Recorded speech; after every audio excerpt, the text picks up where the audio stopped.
folks, real quick, I'm at an Exxon station. This time of year, I want to talk about spotting wild plums. I happened to pull over here to use the restroom while I was traveling through the area last year, and I spotted this little patch of Chickasaw plums. They're in bloom right now, which makes them really easy to see. I'm going to zoom in on the flowers here. You can see, here's our Chickasaw plum flowers. We can get the camera to focus. Don't mind the rain, it's a little wet out here today. That's all right. Loaded with blooms, absolutely just loaded with blooms. And you can see here next to it, this is a Bradford pear.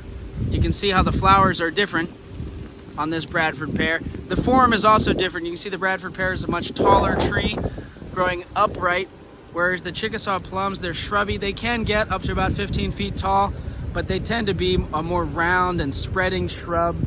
And as you can see, they're just loaded with flowers, really good for the pollinators, early season nectar.